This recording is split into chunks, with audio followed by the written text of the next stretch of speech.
The woman who stole more than just my Wi-Fi. How my neighbor hacked my life, broke into my apartment, and then vanished without a trace, only to haunt me years later. I've been holding on to this story for years, trying to tell myself it wasn't real. That maybe I imagined it, that my mind filled in the gaps with paranoia. But then, last week, something happened that made me realize I was never imagining things. So let me take you back to where it all started. A few years ago, I was living in this absolute dump of an apartment building.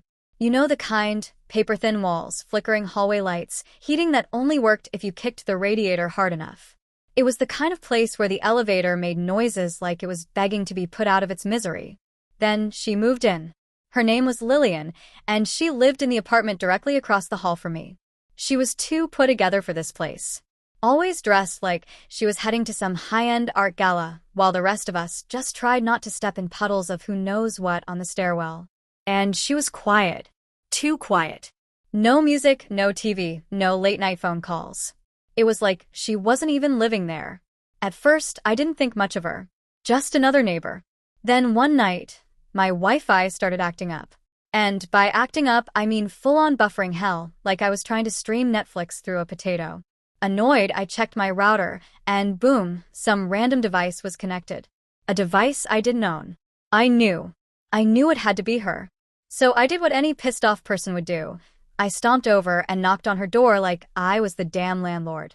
When she opened the door, I was hit with this wave of lavender or vanilla, something soft, something wrong. She stood there in a silky white robe, hair falling perfectly over one shoulder, and smiled at me like she'd been expecting me. "Hey, are you using my Wi-Fi?" I asked. She tilted her head, just slightly, like a cat playing with a mouse. "Oh, I'm so sorry," she said, voice like honey. "My internet hasn't been set up yet, and I just needed to check a couple of things. I didn't think you'd notice." Not I didn't think it would be a problem. Not I was going to ask. Just, I didn't think you'd notice. Something about the way she said it made my stomach twist. It was too casual, too confident. But whatever. I just wanted to watch my damn show. Cool. "Just don't do it again," I muttered, turning back to my place. That should have been the end of it. It wasn't. The next few nights, weird things started happening. My laptop started turning on by itself in the middle of the night. At first, I thought maybe I had left it in sleep mode. But then one night, I walked past my desk and saw my webcam light on. I slammed the laptop shut so fast it nearly cracked. Then, a few days later, I found a new folder on my desktop. A folder with my name. Inside? Notes about me. My schedule. Things I ordered online. Screenshots of my emails. I sat there, staring at the screen, heart pounding. The worst part? There was a document labeled "Things He Won't Notice." I clicked it. It was a list. He doesn't lock his windows. He leaves his keys on the kitchen counter. He orders food around 7 p.m. most nights. I couldn't breathe. I didn't sleep that night. Every creak in the building felt like someone creeping through the walls. I started locking everything. Windows, doors, even my damn fridge for no reason other than paranoia. But the final straw? That came in the form of an envelope. One night, I came home late and found it slid under my door. No name. Just waiting for me. Inside was a photo. A photo of Lillian. In my kitchen. Using my favorite mug. My apartment. My space. She had been inside. I don't even remember throwing my shoes on.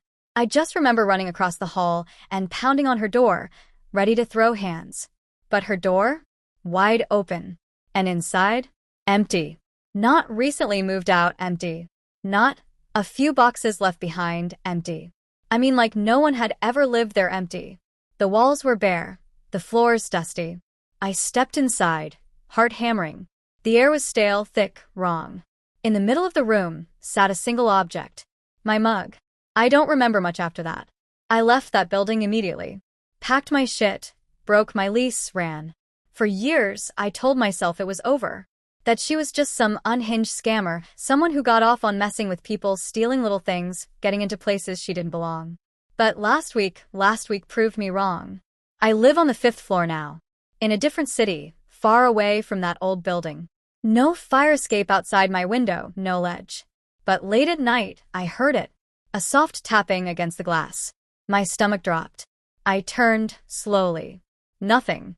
But when I looked down, sitting on my windowsill, was my old mug. The one she used. The one I never took with me when I left. Lillian wasn't just stealing my Wi-Fi. She was stealing me.